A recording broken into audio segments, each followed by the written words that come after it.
Bismillahirrahmanirrahim. Assalamualaikum warahmatullahi wabarakatuh. Waalaikumsalam warahmatullahi wabarakatuh.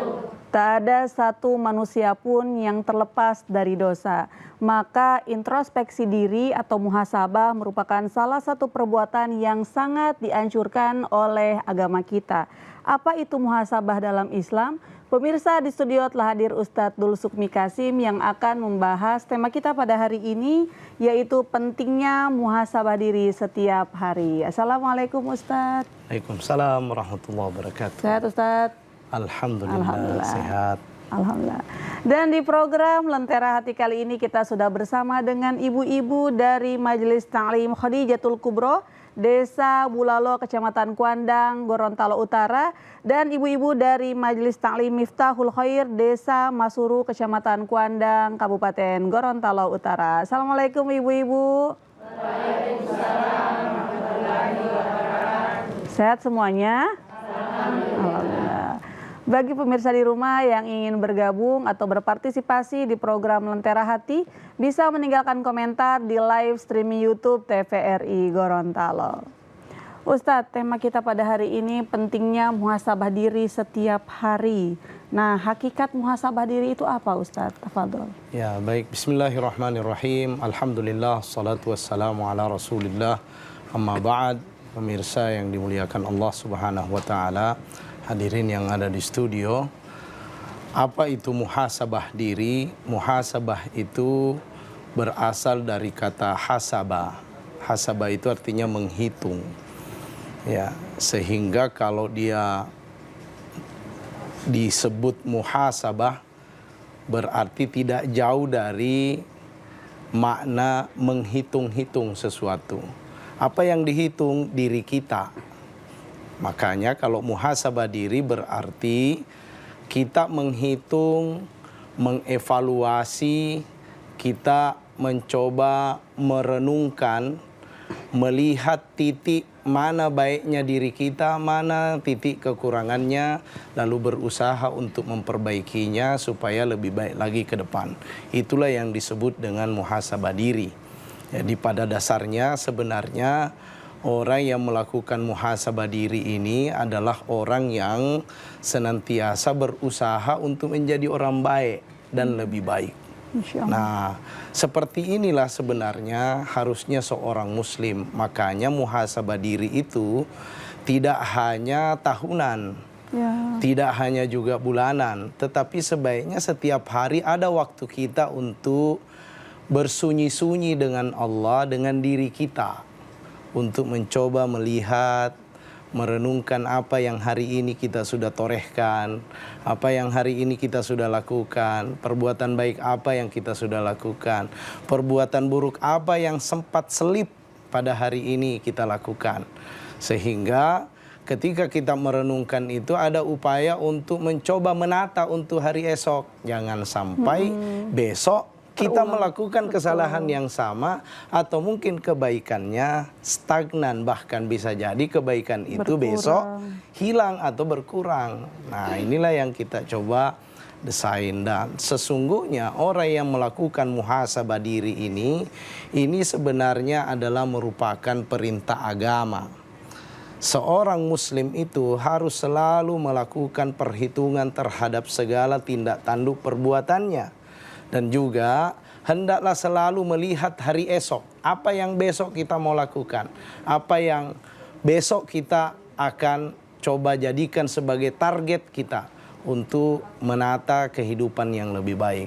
Di dalam Al-Quran surah Al-Hasyr inilah yang menjadi dasar pentingnya muhasabah.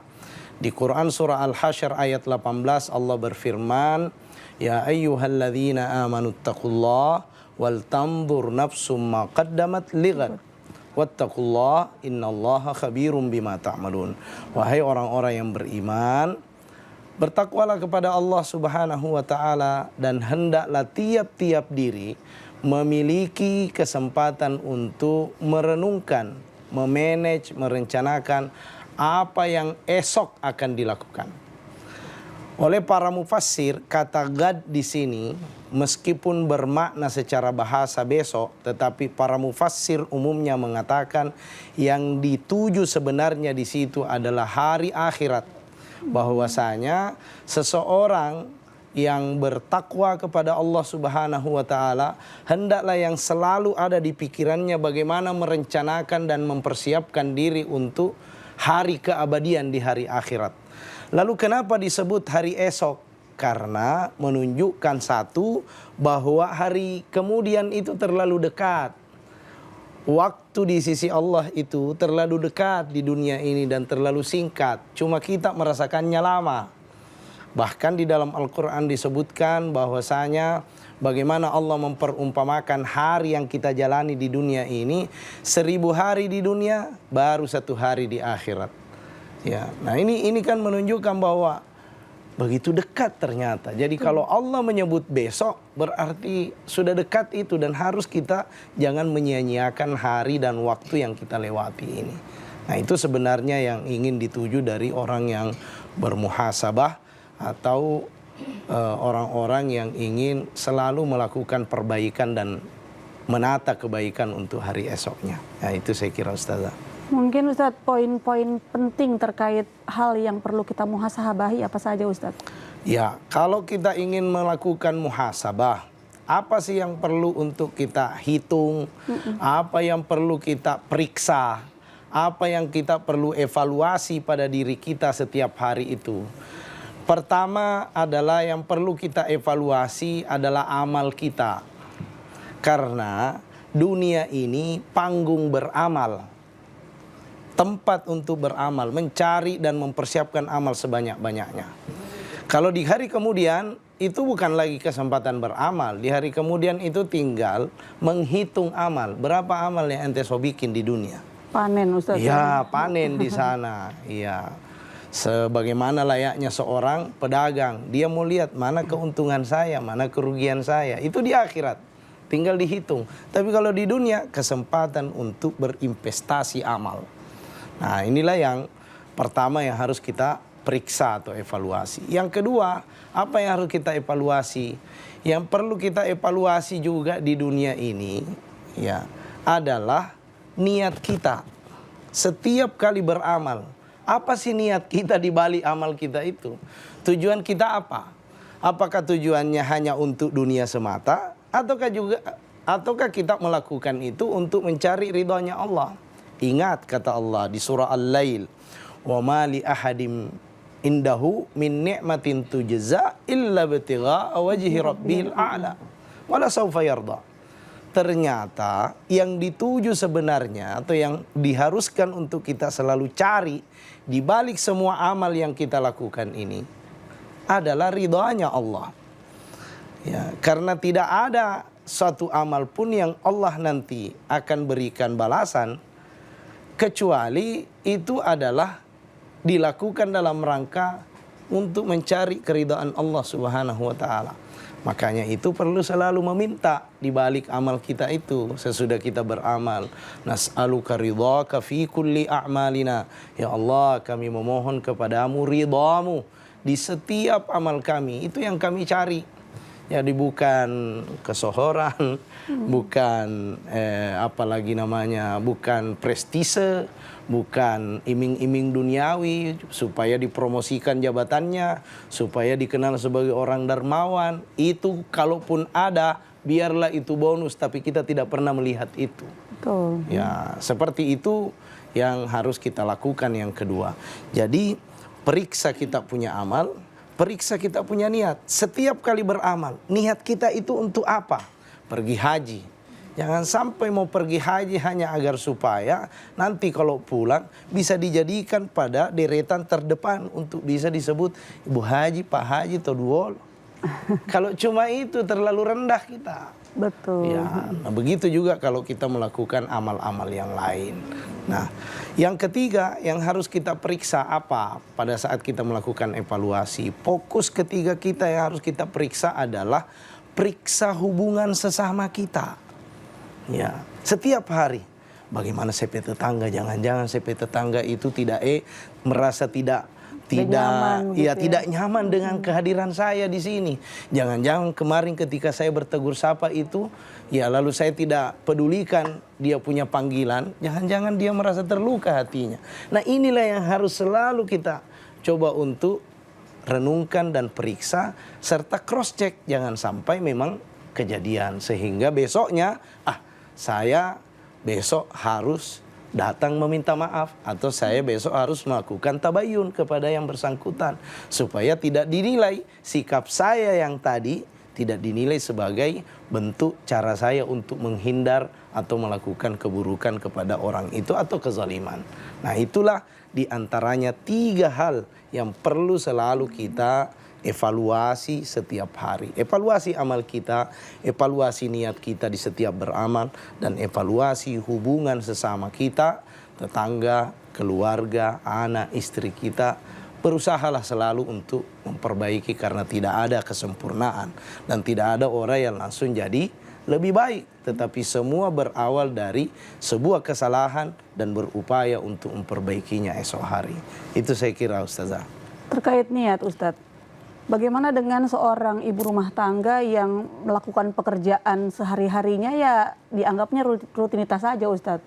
Jadi dia tidak berniat setiap hari, ya Allah ini karenamu, begitu. Ya, kalau seandainya ada seseorang menjalankan kewajibannya, ya sebagaimana misalnya ibu rumah tangga menjalankan kewajibannya di dalam rumah tangga dalam rangka untuk misalnya menjalankan itu hanya untuk menyenangkan suaminya, menyenangkan anak-anaknya. Lalu apakah dia tidak dapat apa-apa kalau seseorang sudah menjalankan kewajibannya dan kewajiban itu dituntun di dalam agama, maka selesai perkara. Artinya dia sudah dapat dari situ. Karena dia menjalankan kewajiban itu, dia tahu ini kewajiban saya. Ya. Lalu kemudian setiap kali beramal, mulailah amal itu dengan berbismillah. Ya, minta awali itu dengan menyebut nama Allah Subhanahu wa taala, dan kalau sudah selesai, alhamdulillah selesai memasak. Alhamdulillah selesai mencuci. Nah, itu kan kebiasaan perbuatan biasa, tetapi itu bisa bernilai ibadah di sisi Allah Subhanahu wa taala. Baik, Ustaz. Kebanyakan orang itu, Ustaz, lebih mudah atau lebih gampang menilai orang lain daripada diri sendiri, Ustaz. Ya, betul. Kira-kira bagaimana menurut Ustaz? Ya, jadi evaluasi dulu diri kita sebelum evaluasi orang. Dan inilah sebenarnya salah satu esensi muhasabah diri. Kita memulai pada diri kita, ibda binafsik. Mulai dari dirimu dulu, baru kemudian kamu nilai orang, baru kamu evaluasi orang, baru kamu boleh komentari orang. Tetapi upayakan agar supaya selalu menata diri saja. Kalau diri kita sudah baik, kalau diri kita masih punya kekurangan, perbaiki saja diri. Biarkan saja orang lain dengan keadaannya, dan insya Allah kita hanya bisa melakukan saran dan memberikan masukan-masukan saja. Tetapi lebih daripada itu urusannya dengan Allah Subhanahu wa ta'ala. Ya, saya kira itu. Baik, Ustaz. Bagaimana dengan kita sudah berusaha menjadi ibu yang baik, Ustadz. Ya. Tapi anak-anak misalkan atau pasangan, kita ingin sama-sama berjalan bersama, Ustadz. Bagaimana cara mengingatkan ini anak dan suami itu untuk selalu bermuhasabah setiap harinya, Ustadz? Iya, untuk melakukan atau menciptakan suasana muhasabah ini memang harus saling mengingatkan satu dengan yang lain. Terutama menghadirkan spot, tempat, situasi dan waktu untuk kita bisa saling bercengkrama, bertegur sapa satu dengan yang lain. Ya, karena mungkin kesibukan kita sehingga tidak ada space waktu untuk kita itu berbicara heart to heart, dari hati ke hati. Ya, mungkin betul, kita betul. perlu sampaikan, ayah, kayaknya tadi masakan saya itu kurang bagus ya. Ayah, kayaknya tadi itu saya terlambat ya untuk menyajikan, maaf ya, nah begini dan begitu.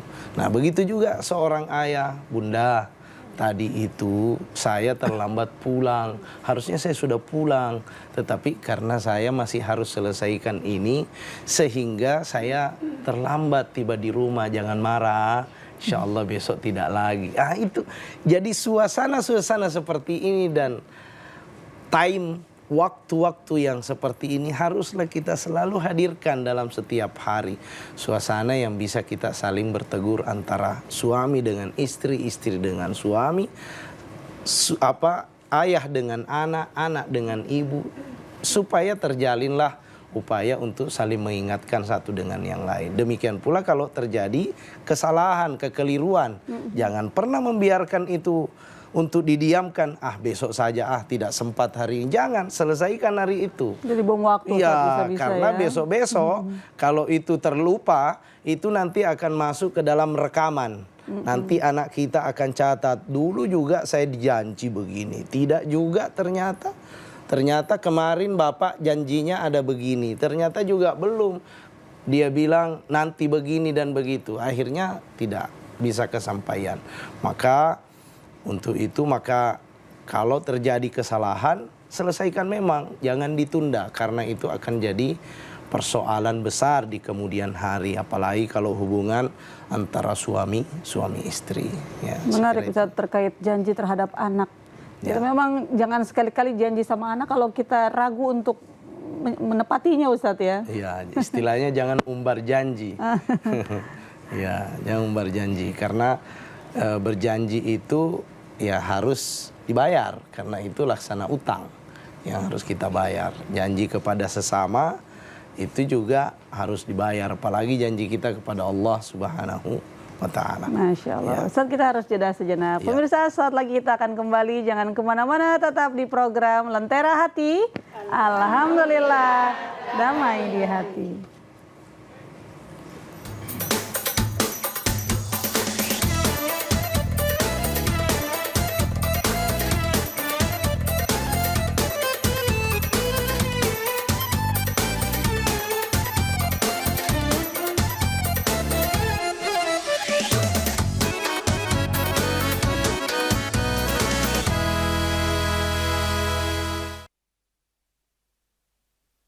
Pemirsa, kembali lagi di program Lentera Hati.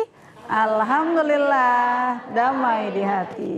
Bagi pemirsa di rumah yang ingin bergabung atau berpartisipasi di program Lentera Hati, bisa meninggalkan komentar di live streaming YouTube TVRI Gorontalo. Ibu-ibu, sekarang kita sudah berada di sesi tanya jawab. Bagi yang ingin bertanya, disilakan. Silakan Ibu. Assalamualaikum warahmatullahi wabarakatuh. Waalaikumsalam warahmatullahi wabarakatuh. Nama saya Rasuna Ibrahim dari Majelis Taklim Miftahul Khair, Desa Masuru, Kecamatan Kuandang, Kabupaten Gorontalo Utara. Langsung ke pertanyaan Pak Ustadz. Bagaimana cara saya menghadapi orang yang bisa dibilang tidak pernah merasa percaya diri terhadap dirinya dan hanya bisa mengoreksi diri orang lain. Jadi diri saya sendiri, bagaimana caranya menghadapi orang seperti itu? Mungkin itu dulu Pak Ustadz. Wabillahi taufiq wal hidayah. Assalamualaikum warahmatullahi wabarakatuh. Waalaikumsalam warahmatullahi wabarakatuh. Ya, cara untuk menghadapi orang yang tidak terlalu percaya diri pada dirinya tetapi dia sibuk dengan orang lain. Ya, caranya adalah kita memberikan sebuah sapaan santun kepadanya supaya dia lebih sensitif dengan kehadiran kita. Dengan sering menegur, maka dia akan lebih percaya diri untuk bisa memberikan jawaban kepada kita. Jadi istilahnya jangan badiam akang. Kalau badiam akang, dia semakin lebih menjadi. Apalagi perbuatannya untuk selalu sibuk untuk mengomentari orang lain. Ya, nah di situ adalah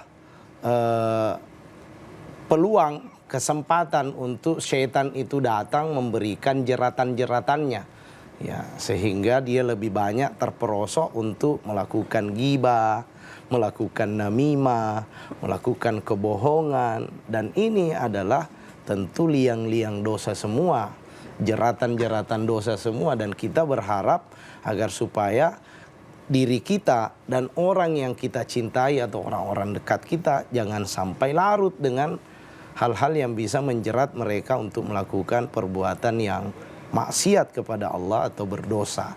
Nah, untuk itu maka tegur dia, sapa dia, dan juga ya berikan masukan kepadanya agar supaya ketahuilah bahwasanya tiap diri itu mempertanggungjawabkan apa yang dia lakukan. Dia tidak akan diminta untuk mempertanggungjawabkan amalnya orang lain, tapi kita mempertanggungjawabkan diri kita sendiri. Nah, kalau itu sudah kita masukkan kata-kata itu bahwa tiap-tiap diri itu bertanggung jawab atas apa yang dia lakukan, maka dia akan mulai berpikir bahwasanya ada resiko di balik dari apa yang dia lakukan, ya, sehingga waktunya lebih banyak diarahkan untuk hal-hal yang produktif, positif, dan dia lebih sibuk untuk melakukan muhasabah pada dirinya sendiri. Ya, saya kira itu, Bunda.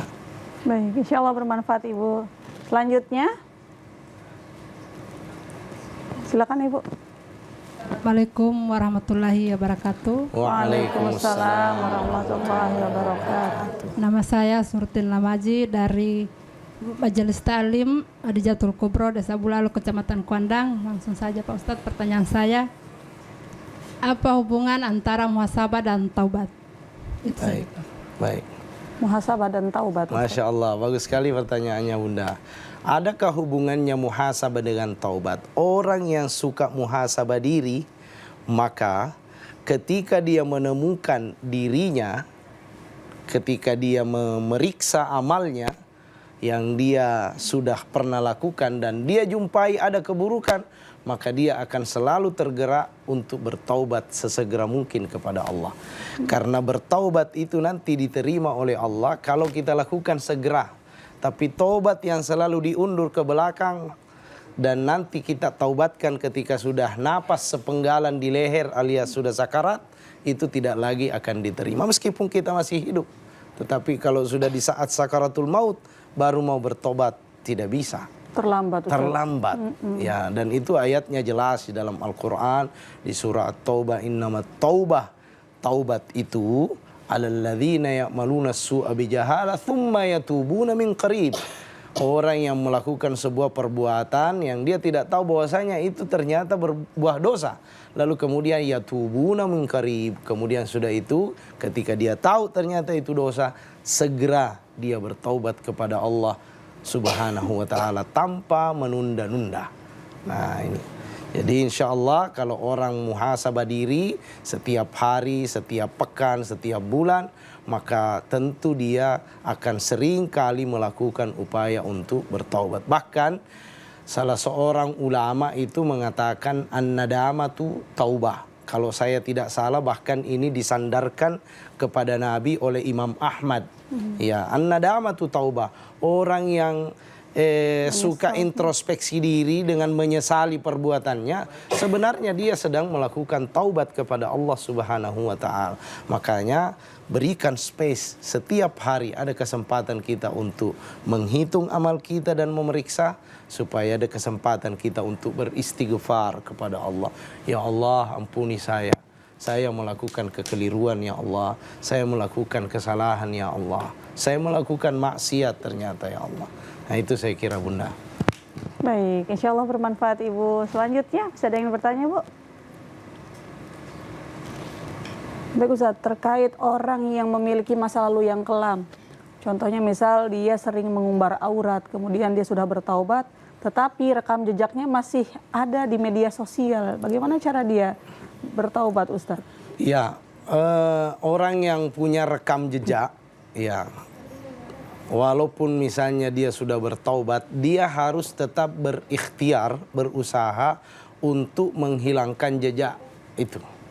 Gimana caranya? Ya, kalau itu bisa dia lakukan dengan sendiri, menghapus, hapus.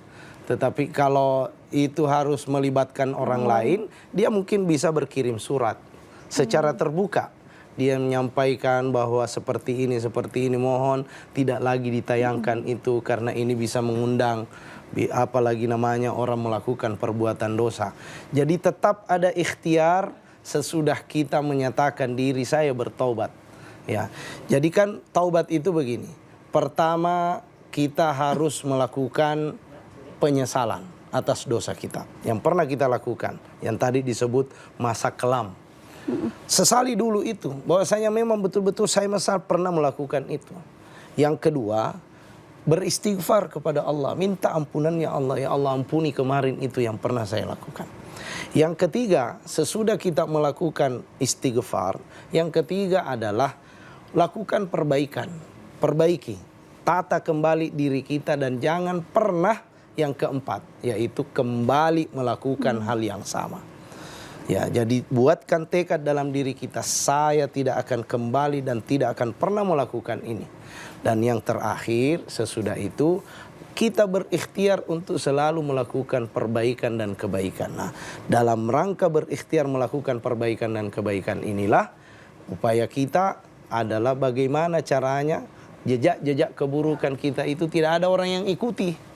Ya. Itu bahaya. Nah, itu bahaya, betul. Karena bisa jadi dosa jariah, Ustazah. Iya, betul. Ya, jadi jangan salah, kalau ada amal jariah itu kebaikan yang pernah kita lakukan lalu dicontoh oleh orang lain, maka orang yang mencontoh itu mendapat pahala dan kita pun akan terus mendapat pahala dari kebaikan yang pernah kita contohkan walaupun kita sudah tiada. Itu namanya amal jariah.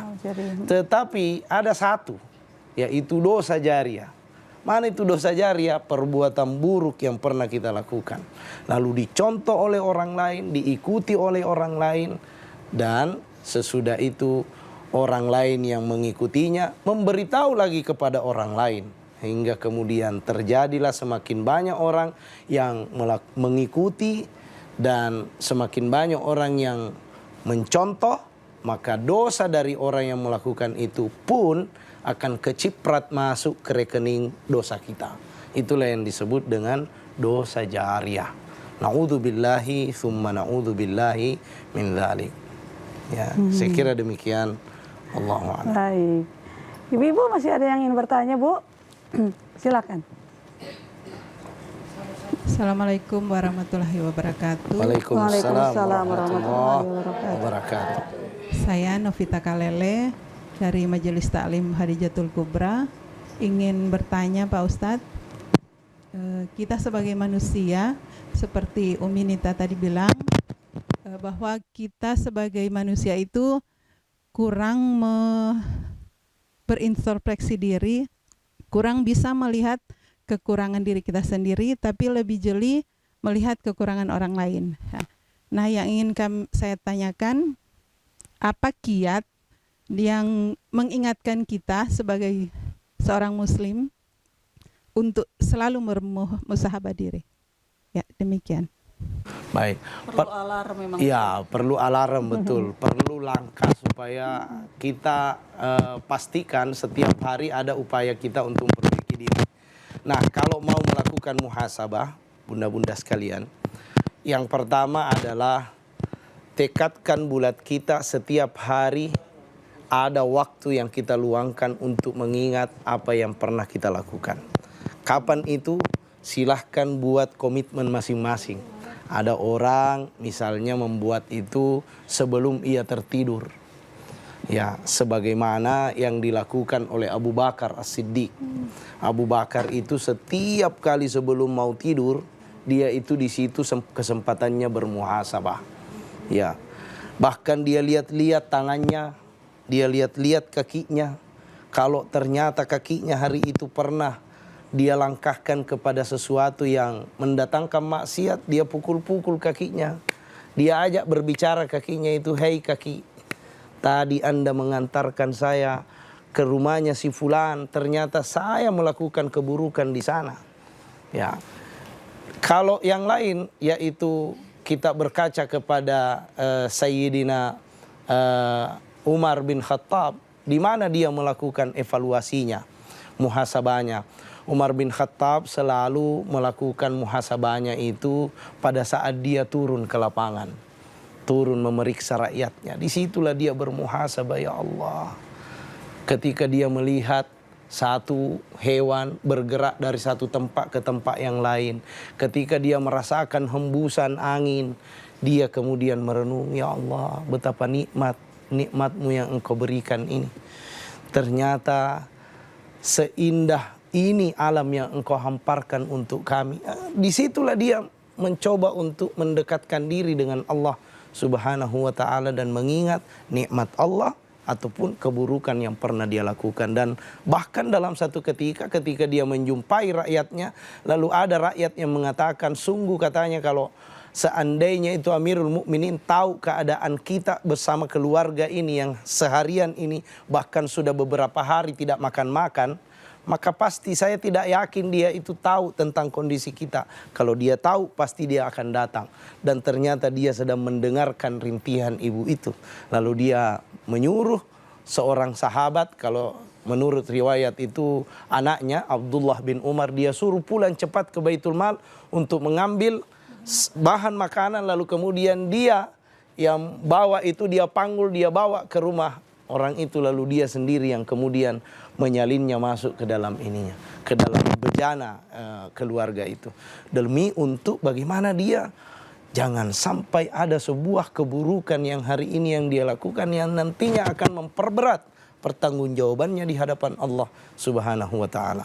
Dan jika kita mencontoh Nabiullah Ya'qub alaihi salam, beliau sengaja melakukan introspeksi diri dan muhasabahnya justru di sepertiga malam terakhir, yaitu menjelang waktu subuh.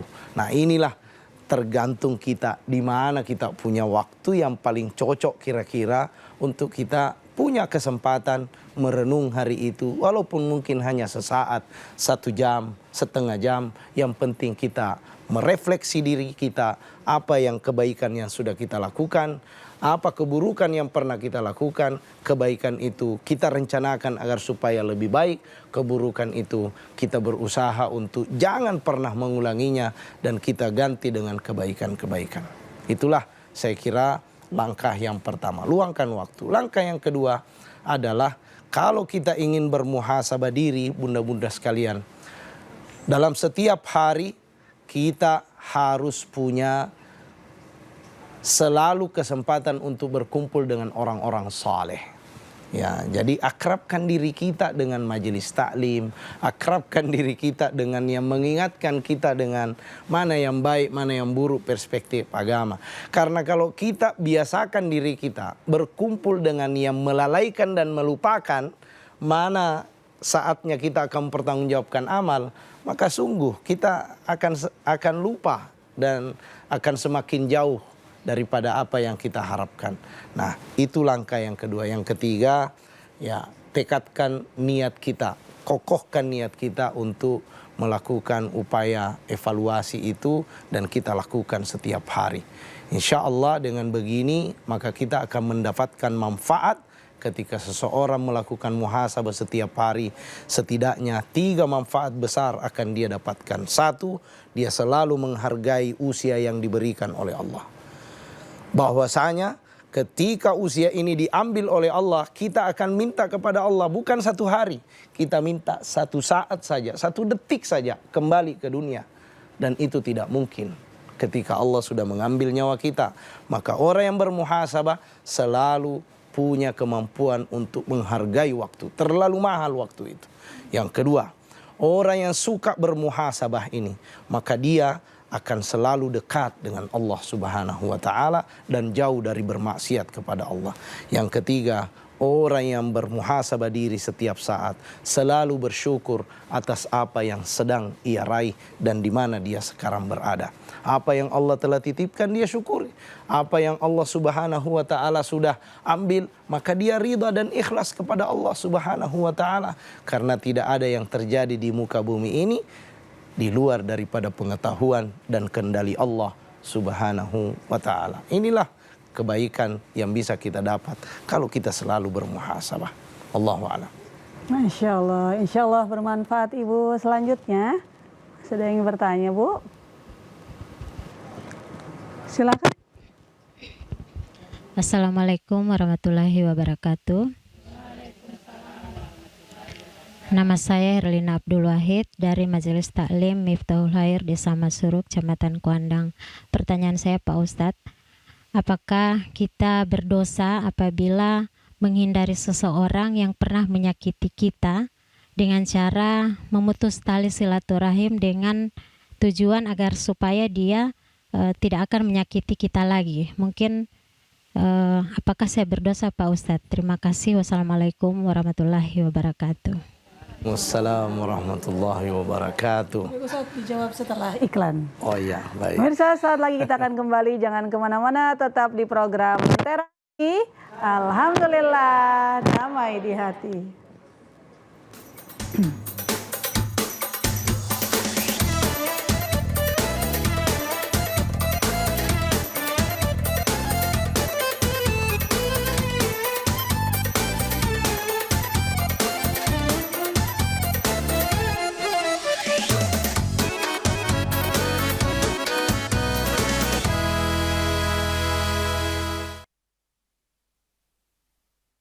Kembali lagi di program Lentera Hati.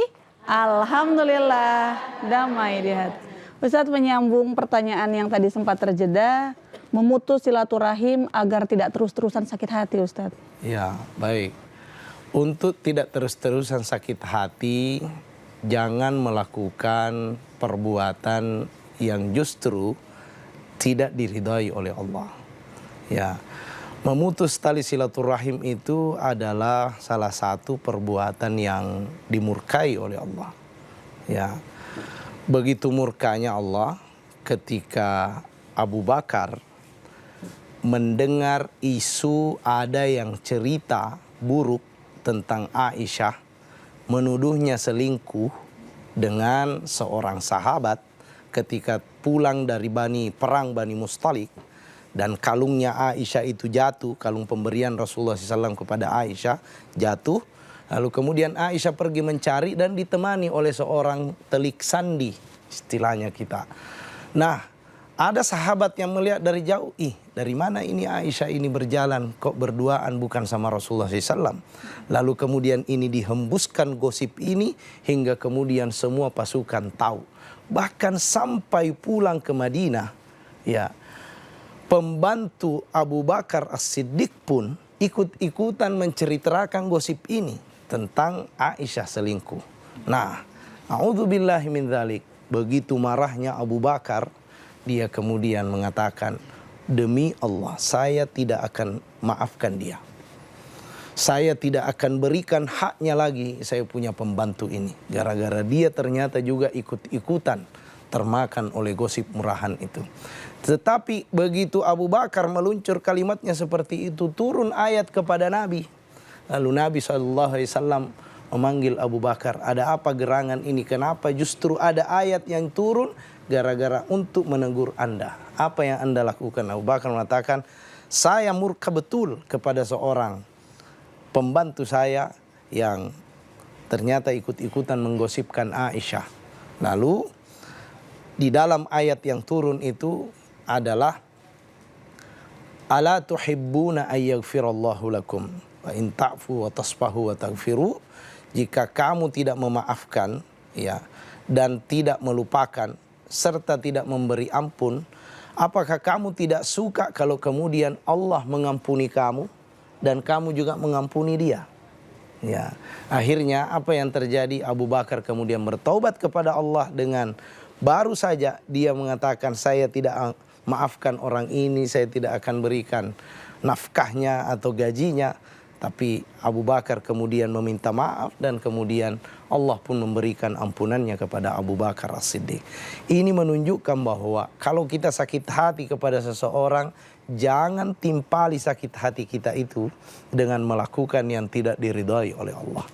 Memutus tali silaturahim itu berbahaya dan termasuk salah satu dosa besar di dalam agama kita.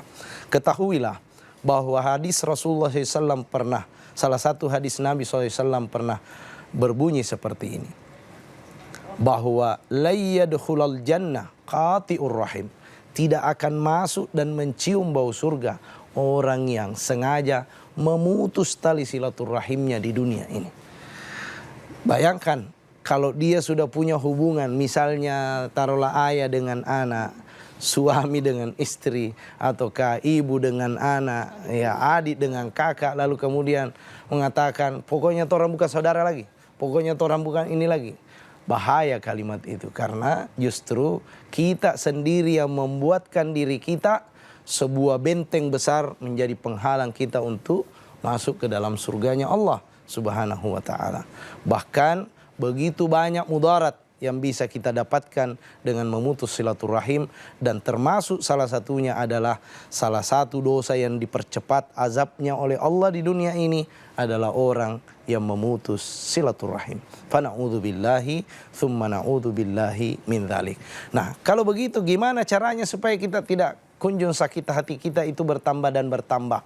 Ya, maka pertama, bagaimana caranya kita untuk mengikhlaskan saja bahwa tidak ada orang yang sempurna. Tidak ada orang yang tidak pernah bersalah. Saya pun bisa bersalah. Kita pun bisa melakukan kekeliruan. Dan tentu yang kita harapkan juga adalah orang memaafkan kita. Maka kembalikan diri itu kepada diri kita, bahwasanya kita bukan manusia sempurna. Tidak mungkin kita baik terus. Tidak mungkin kita betul terus. Pasti ada saatnya kita salah dan kita butuh meminta maaf kepada orang lain. Bayangkan kalau kemudian kita yang meminta maaf kepada orang lain lalu orang itu mengatakan tidak ada maaf bagimu, maka kembalikan dan jadikan itu cerminan kepada kita bahwa begitu sakitnya hati kalau diberitahu seperti itu. Nah, yang kedua adalah caranya agar supaya kita bisa menghindar dari orang yang tidak tambah sakit hati dari orang yang pernah menzalimi kita adalah bagaimana caranya supaya kita ini ya jangan pernah menyimpan dendam di dalam hati kita. Biarlah perbuatan kemarin itu terjadi dan buka pintu kapan saja. Kalau memang bertemu, upayakan kita lebih dahulu untuk meminta maaf kepada yang bersangkutan. Meskipun bukan kita pelakunya, mungkin dalam perspektif kita bukan kita yang salah. Karena kesalahan dan kebenaran itu biarlah nanti di sisi Allah akan diselesaikan. Siapa yang hak, siapa yang salah, biarlah Allah nanti yang akan menjadi penentunya. Kita di dunia ini pokoknya jangan sampai terburu-buru untuk menetapkan sebuah sikap yang justru sikap kita itu ternyata mengundang datangnya azab Allah lebih cepat. Fa na'udzubillahi tsumma na'udzubillahi min dzalik. Saya kira itu Bunda yang bisa kita lakukan, wallahu a'lam bissawab.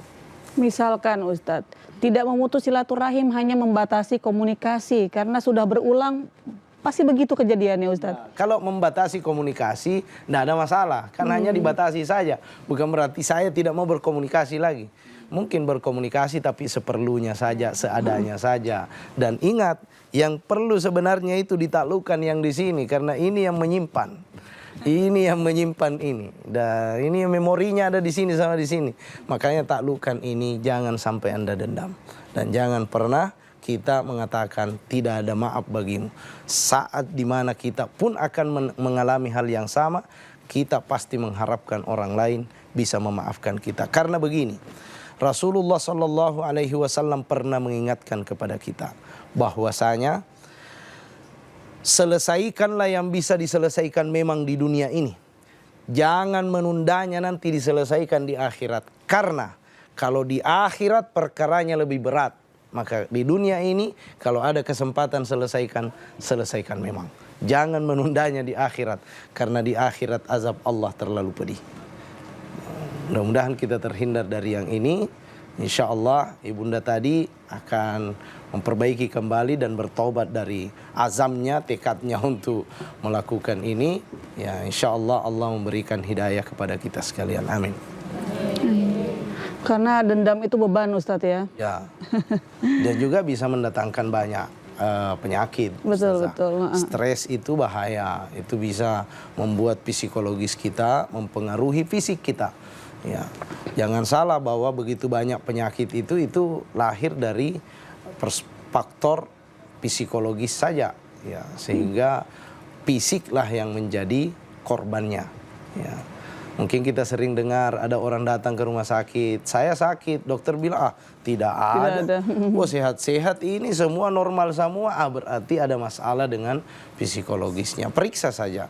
Ya, saya kira itu Ustazah. Pernah saya ini Ustaz, dengar komunikasi, ada orang yang meninggal di umur 100-an lebih begitu. Ya. Akhirnya keluarganya tanya nih sama Ustadz ini, Ya. apakah ada hubungannya karena ini almarhum ini jarang sekali marah begitu? Ya. Ya bisa jadi begitu Ustadz ya. Iya betul, bisa jadi karena ketika orang punya ketenangan pikiran, ketenangan batin, itu justru saraf-sarafnya di dalam kan berfungsi dengan baik gitu.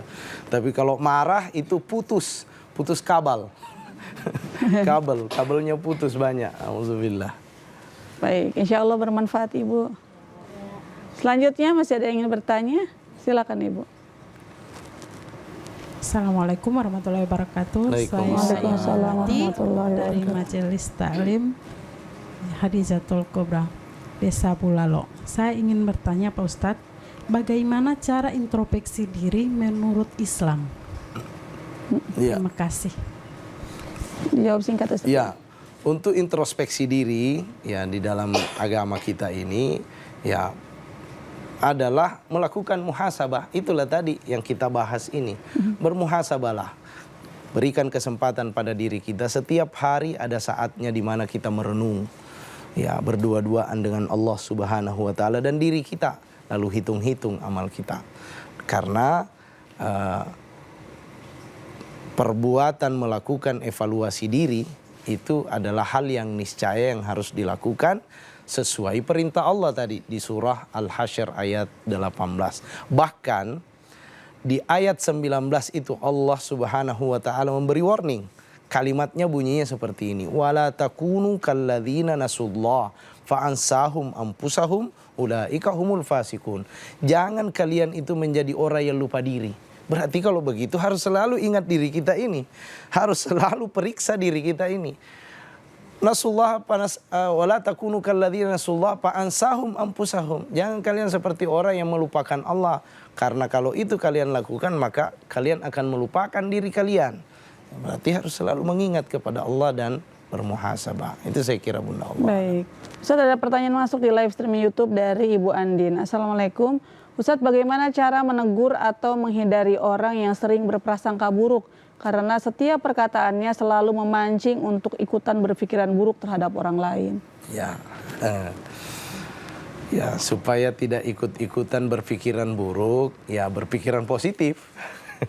Ya, berpikiran positif. Maksudnya begini, kalau dia bercerita seperti itu, pikiran baiknya adalah mungkin dia belum tahu. Ya, mungkin aja dia belum tahu. Mungkin aja informasinya belum sampai sama dia. Nah itu kan pikiran positifnya. Jangan ditambah, jangan justru diikuti. Memang dia seperti itu karena yang begini. Dulu juga pernah begitu. Oh tambah itu, tambah. Ya, tapi harusnya kita selalu untuk mengimbanginya dengan berpikir positif. Ya supaya kita tidak ikut-ikutan untuk berpikiran negatif terhadap orang itu. Saya kira demikian. Baik, insya Allah bermanfaat Ibu Andin. Kembali lagi ke ibu-ibu yang ada di studio, masih ada yang bertanya? Silahkan Bu. Terima kasih Pak Ustadz. Nama saya Sri Nandi Pilomoni dari Majelis Taklim Miftahul Khair Desa Masuruk. Saya ingin bertanya Pak Ustadz, tadi sempat dibahas terkait janji kita ke anak. Kita sebagai orang tua Pak Ustadz, pengennya yang terbaik buat anak, mau dari perbuatan maupun doa itu kita lakukan. Nah ada sewaktu-waktu anak kita berbuat yang mungkin menyakiti hati sampai kita meneteskan air mata. Di sisi lain kita Pak Ustadz, kami begitu takutnya akan mendatangkan murka atau mudarat ke anak kita Pak Ustadz, ini yang kami khawatirkan Pak Ustadz. Nah bagaimana kami menyikapi keadaan yang sedemikian Pak Ustadz? Terima kasih. Iya. Langsung saja Ustaz. Baik, caranya adalah minta maaf ke anak kita. Minta maaf, dan itu tidak salah dan bukan aib orang tua meminta maaf kepada anaknya kalau memang orang tuanya pernah melakukan sebuah kesalahan. Hatta janji mungkin kita ingkari, ya kan? Hatta janji yang belum kunjung kita wujudkan untuk anak kita. Ya minta maaf. Nah, ada keterbatasan bundamu seperti ini. bundamu tidak pernah melupakan janji itu. Dan saya memohon maaf kalau sampai hari ini itu belum terwujud, tetapi bunda insya Allah kalau Allah masih memberikan umur panjang akan berusaha mewujudkan janji itu. Jadi salah satu juga resepnya adalah ada kesempatan kita untuk sering memeluk anak kita. Peluk anak kita itu. Dan bayangkan bahwasanya dia tidak mungkin hadir di dunia ini kecuali dia lewat darah daging kita. Ya, apalagi kalau dari seorang ibu. Peluk, karena magnetnya terlalu kuat antara anak dengan ibunya. Dan itu bukan aib kalau untuk memeluk seorang anak. Karena ketika jantung detaknya bertemu dengan detak jantung anak kita, maka signal itu akan semakin memperkuat antara bundanya dengan anaknya, antara seorang anak dengan ibunya. Tidak ada kata-kata yang bisa menggantikan kata bunda sayang kepada kamu, bunda cinta kepada kamu. Kamu adalah bunda dan bunda adalah kamu. Luar biasa kata-kata ini. Ya, itulah yang harus saya kira kita lakukan. Dan jangan pernah sungkan untuk meminta maaf. Kalau memang salah, minta maaf. Nah, tadi saya pukul kamu, maaf ya. Itu betul-betul saya menyesal melakukan itu. Kalau seandainya kita melakukan itu. Nah, tadi saya bentak kamu ya. Ya, betul-betul bunda ini merasa menyesal melakukan itu. Mohon maaf nak, bundamu bukan orang sempurna. Bunda juga kadang dibisik oleh syaitan. Bunda juga punya nafsu yang bisa mengantarkan saya melakukan kesalahan. Tetapi sekarang saya meminta maaf kepadamu kalau saya pernah melakukan itu. Masya Allah. Ya, saya kira itu bunda. Baik, insya Allah bermanfaat Ibu. Ustadz, kita sudah berada di akhir acara. Ustadz mau memberikan closing statement, ditutup dengan doa. Baik, pemirsa yang dimuliakan Allah Subhanahu wa Ta'ala, bermuhasabah adalah sesungguhnya jati diri seorang muslim, adalah sikap seorang muslim yang sadar akan dirinya yang penuh banyak kekurangan dan kealpaan.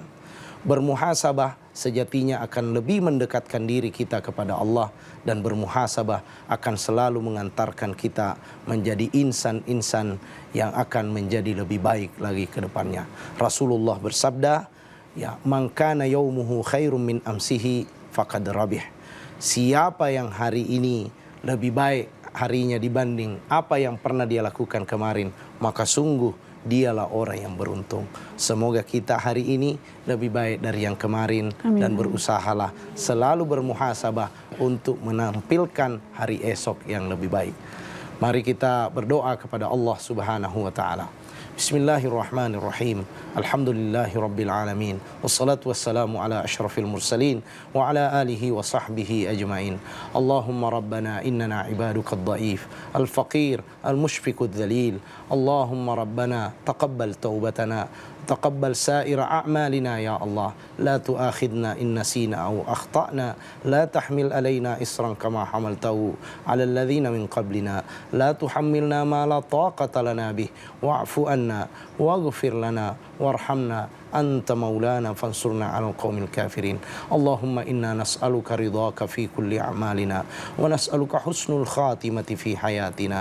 ربنا آتنا في الدنيا حسنة وفي الآخرة حسنة وقنا عذاب النار.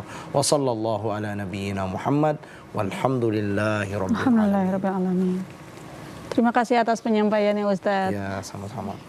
Baik pemirsa, jadi seperti itu tadi penjelasan dari Ustadz Dul Sukmi Kasim. Insya Allah bermanfaat bagi kita semua. Saya ucapkan terima kasih kepada ibu-ibu dari Majelis Ta'lim Khadijatul Kubro dan ibu-ibu dari Majelis Ta'lim Miftahul Khair. Insya Allah sehat selalu ya Bu.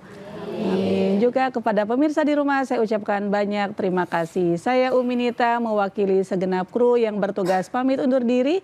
Subhanakallahumma wa bihamdika asyhadu alla ilaha illa anta astaghfiruka wa atubu ilaik. Wassalamualaikum warahmatullahi wabarakatuh. Waalaikumsalam warahmatullahi wabarakatuh. Lentera hati, alhamdulillah damai di hati.